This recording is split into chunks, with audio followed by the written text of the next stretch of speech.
അഭിമന്യ പിതാക്കന്മാരെ, വൈദിക സഹോദരന്മാരെ, സമർപ്പിതരെ, സഹോദരി സഹോദരന്മാരെ, വിശിഷ്യ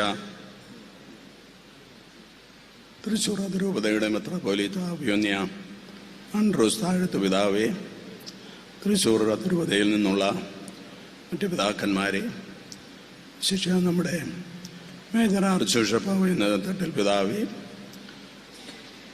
ഈ രൂപതയിലും മാനന്തവാടി രൂപതയിലും താമരശ്ശേരി രൂപതയിലുള്ള വൈദിക സഹോദരന്മാരെ, ദൈവജനമേ,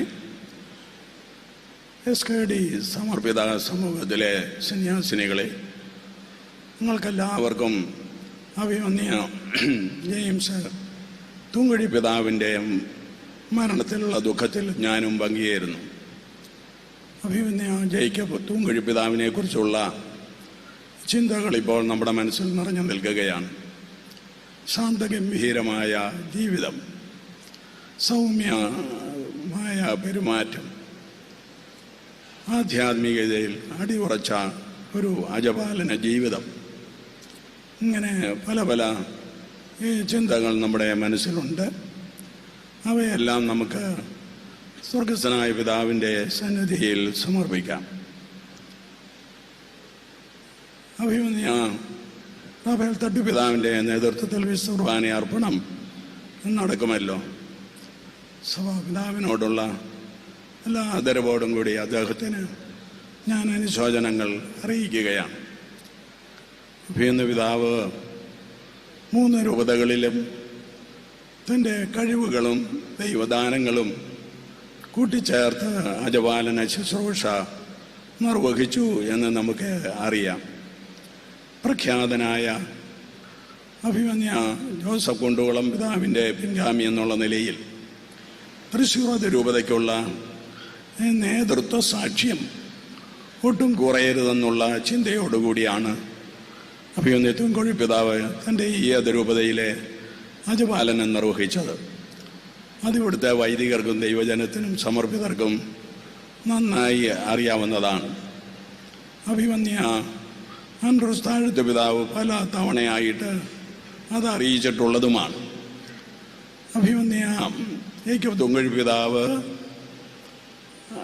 ഈ ഒരു ചിന്ത മനസ്സിൽ വെച്ചുകൊണ്ടുകൂടിയാണ് ജൂബിലി മിഷൻ മെഡിക്കൽ കോളേജിനും അതുപോലെ തന്നെ മേരി മാതാ മേജർ സെമിനാരിക്കുമൊക്കെ തുടക്കം കുറിച്ചത്. അവയെല്ലാം ഭംഗിയായി സഭയ്ക്കും സമൂഹത്തിനും സേവനം ചെയ്തുകൊണ്ടിരിക്കുകയാണല്ലോ. അഭിമന്യ പിതാവിൻ്റെ ആധ്യാത്മികതയാണ് നമ്മെ എല്ലാവരെയും കൂടുതൽ സ്പർശിക്കുന്നത്.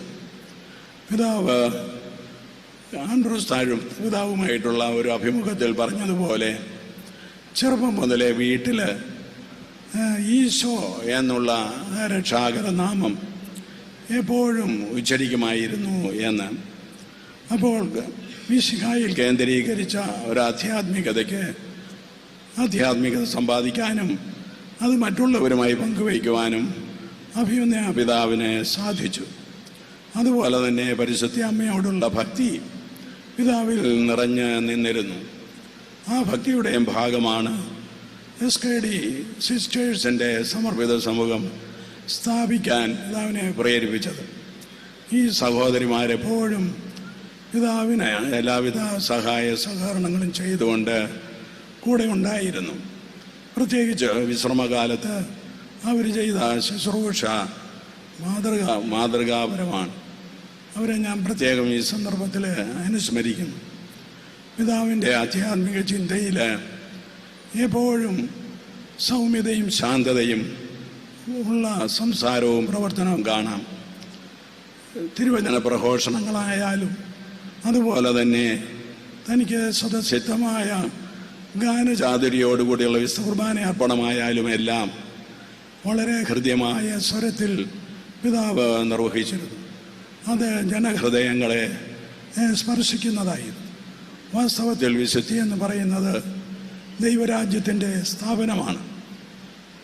ശാന്തശീലർ ഭാഗ്യവാന്മാരാകുന്നു, എന്തെന്നാൽ അവർ ഭൂമി കൈവശമാക്കുമെന്ന് അഷ്ടഭാഗ്യങ്ങളിൽ പറഞ്ഞിട്ടുണ്ടല്ലോ.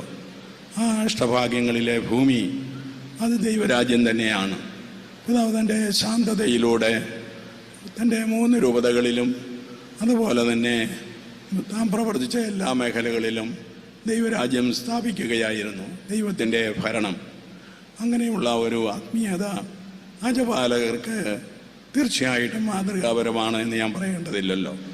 അപ്രകാരം തൻ്റെ ജീവിതത്തെ വൈദികരോടും വൈദിക മേലധ്യക്ഷന്മാരോടും ചേർന്ന് നിർവഹിച്ച് നല്ലൊരു ആത്മീയ മാതൃക നമുക്ക് നൽകിയ പിതാവിനെ നമുക്ക് തീർച്ചയായിട്ടും നമ്മുടെ മനസ്സുകളിൽ സൂക്ഷിക്കാം.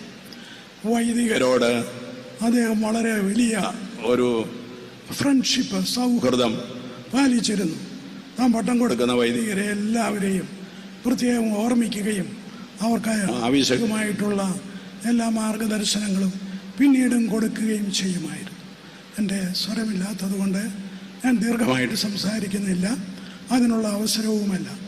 എല്ലാവരോടും ചേർന്ന് ദൈവത്തിൻ്റെ മുമ്പിൽ തുങ്കഴി പിതാവിലൂടെ നമുക്ക് ലഭിച്ച എല്ലാ നന്മകൾക്കും നന്ദി പറഞ്ഞുകൊണ്ട് എൻ്റെ വാക്കുകൾ ചുരുക്കുന്നു. ദൈവത്തിന് സ്തുതി.